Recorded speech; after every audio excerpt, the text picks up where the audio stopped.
So you know how Donald Trump tells you that you're winning and his people go on TV and say, wow, guys, the economy is great. The Dow is over 50,000 right now. The S&P at almost 7,000. And the NASDAQ smashing records. Americans' 401ks and retirement savings are booming. That's what we should be talking about. The thing is, when you talk to regular Americans on the ground, it is a very, very different story. Look at this headline today. Middle-class Americans are selling their plasma to make ends meet. So basically, Americans are selling their blood to live in America. That's where we're at in the economy. The only way to make it is to sell parts of your body, to sell your blood, basically sell your body. It's crazy. I'll give you some examples. So they talk about they'll put these plasma centers in a strip mall. If you don't know, in USA, so it'd be like a place where there's a bunch of stores. So like a grocery store, a haircut place, maybe a mailbox store. There'll be a bank there. And you may walk by and see the sign. And essentially what it is, when you each time you do this, it's in this particular example in Philadelphia, a $65 prepaid debit card. Okay. So it's actually a sizable amount of money. And I was curious. I asked my wife, because we're here in Korea, like how much would they pay? She's like, well, sometimes it might give you like $5 kind of stuff, or maybe a movie ticket, just something of that nature, not necessarily $65. So when they ask people, like, this is one example, this guy's named Ian, he's 43. He's like, he comes in the morning to get some extra cash to pay for toilet paper and pet food, right? Toilet paper and pet food. So it's probably on his way to the grocery store. No, I might as well give some blood. This is the quote here. I'm making enough money now doing DoorDash to keep up with the bills. But for anything else in the house, this is going to help out, right? And then you give about an hour in your time and you give blood and essentially selling your body. And I'm not against giving blood. I'm not. But normally when you do these things, it's more of like a donation kind of thing, not like job kind of situation. I guess 200,000 people do this a day in the USA. This is a multi-billion-dollar industry. Your job, prospects are down, costs are going up. You don't have much money saved in the bank, and so people are doing this to cover their expenses, selling blood. Here's another quote from someone else. This person's named Jill, and Jill says, "I'm angry that I'm working this much, that I'm educated, that I'm articulate, that I have marketable skills, and that I'm reduced to selling my plasma." Wow. She's in Phoenix. She said before, made $87,000 a year. Now makes about $16 an hour. Basically, she was laid off. She used to be in finance, but that was last year for, a small business. Quote, "I was ashamed at first, but now I'm angry. This is not how things are supposed to be." And, when I heard about the story, these are the kind of stories that are important to talk about, honestly, because this is the experience of regular people on the ground. Like it is so bad that we're doing this, like selling our bodies, basically, right? It says here, last year, people in the USA made an estimated $4.7 billion. Wow. It's quite a big industry, actually. Last year, people made an estimated $4.7 billion selling about 62 million liters of their plasma. This is a 30% increase in the amount of plasma collected since 2022. So the people who are, doing this, that number keeps going up. The amount of plasma centers where you can sell your blood, because it's different than donation. When I, lived in USA and kid, et cetera, I always knew about, give blood, right? Red Cross, these kind of things, but not necessarily selling it in this way and people doing it as like a part-time job, basically, is what it sounds like. Back in 2015, this is a chart here, there were 530 plasma centers in USA, and now move ahead to 2025, there's 1,247 of these things. So basically it's more than doubled. So more and more people are doing this. And also the article describes how, basically 1% of the country owns like 30% of the wealth. I think that's how they describe it. So yeah, top 1% of households owning more than 30% of the country's wealth. So it just shows we're really having a K-shaped economy, right? The rich get richer, the poor get poorer. In this situation, if the poor want to keep up, you got to sell parts of your body. Here's more. Another example. It's from Margot. It says Margot and her husband make around $120,000 a year. So it's actually pretty decent, right? Is that not enough? I mean, and they're in a rural corner of Idaho, but the couple started selling their plasma about a year ago to cover their car payment and one-time expenses, right?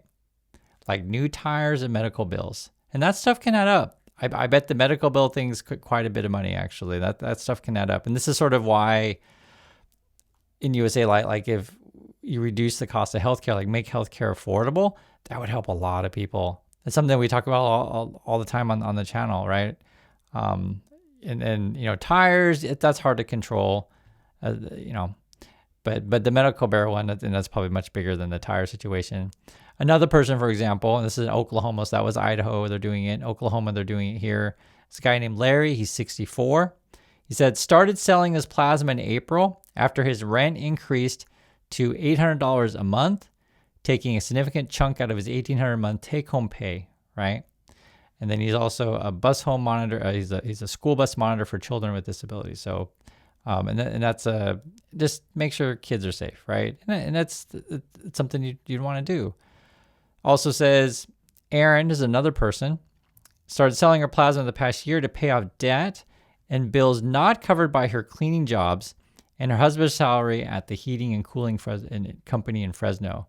So these are just different Americans that do different types of jobs. And it's important to know because, like, if we made healthcare affordable for people in USA, I always mention public transportation because that's actually the public transportation is a good example because, say, in the situation, the family that needs tires, well, you wouldn't need those tires if you could, build out the infrastructure so that you wouldn't necessarily have to have your own car and drive that much, right? And you make hospitals affordable, then those bills go down. Like everything gets better for everyone for these kind of things. Here's a quote here from the person in California. Because the economy is what it is right now, everything's just so much more expensive. I realize if we're going to make ends meet, I've got to find a way to make more money. So she started selling blood. Here's the interesting thing. It says, I'll read a little bit of it. Researchers have found that when a new plasma center opens in a neighborhood, foot traffic at local grocery store increases, okay?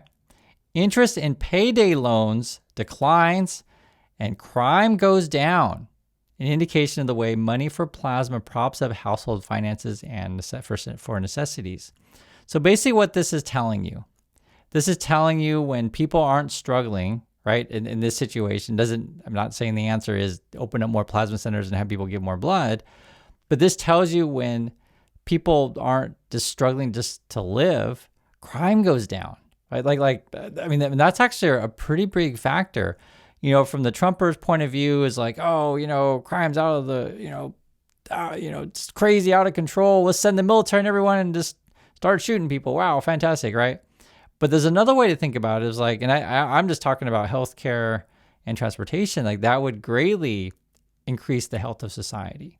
It is so hard to explain for people, who are in the USA and you think that's the only way to do things in the world. I'm just telling you, other countries actually care about their citizens and say, you know what? We're going to make a situation where healthcare is affordable, and that helps so many people reduce the cost. I'm just talking about healthcare because I was thinking about that with the couple in, Idaho's like, hey, we're going to sell blood because we got to pay for bills. So this is in Minneapolis. There's this woman named Michelle, and basically she wants her kid to go to a better school, and the only way to pay for it is to sell blood. The school is $700 a month, and this is the quote from her. She says, "It's a nice preschool. Sometimes I do think, I bet there are no other parents here that are donating plasma to pay for this preschool," said Egan, who makes around $400 a month at the plasma center. So you're still $300 short to pay for school, but this is a situation to where if you made schools affordable, people wouldn't necessarily have to do this. The money has become a necessity for the Egan family after she left her job making $75,000 a year as a paralegal. So she had pretty decent income. Even living in a relatively affordable part of Minneapolis, her husband's $90,000 salary as a business manager hasn't been enough for the family of 3 to get by, and their credit card balance has been steadily rising, right? Egan sells her plasma, and the company's called BioLife, I guess, which is part of the Japanese drug maker Takeda. Many plasma centers are run by a handful of biopharmaceutical companies that turn fluid into medicine, right? So you need this stuff. BioLife, like others, use incentives to keep her coming. This is how they do it. It's crazy. For instance, her first payment of the week is $45.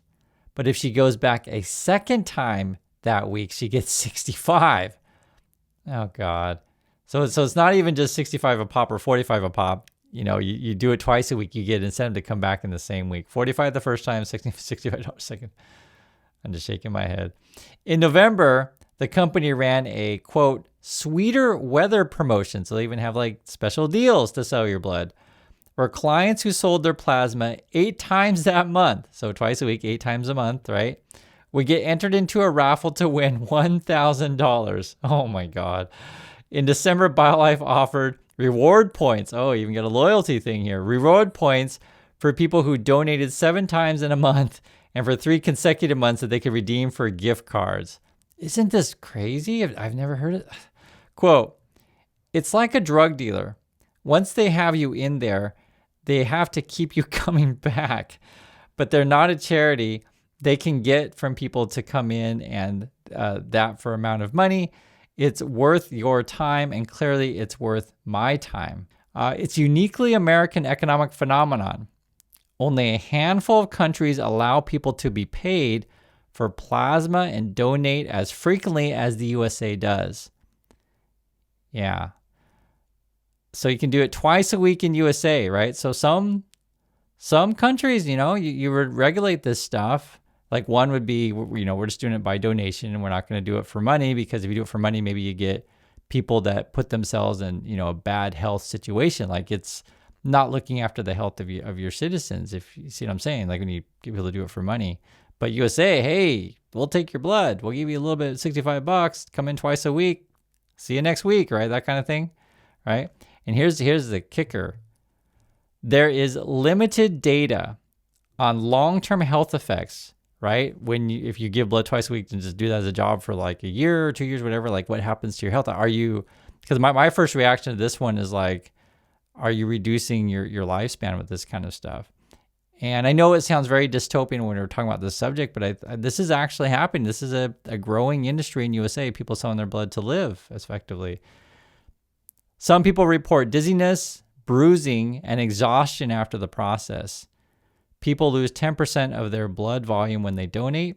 A healthy person should be able to regenerate that within hours to days, right? But, you know, there could be a situation where there's a lot of unhealthy people doing this. And, you know, I'm not against people giving blood, right? Whenever there's a blood drive, it's a good thing to go give blood. I think it's a good thing. It helps out. But, you know, here's the other kicker to understand, like, this is real money here.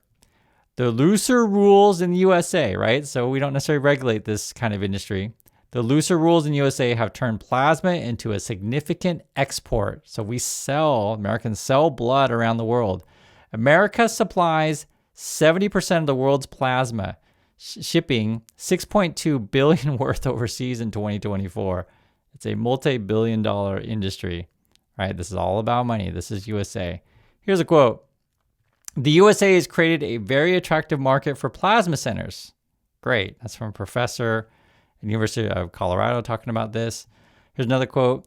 Not only does it allow for paid donation up to twice a week, but we also have a country where there's a lot of poverty and a social system that doesn't help that much.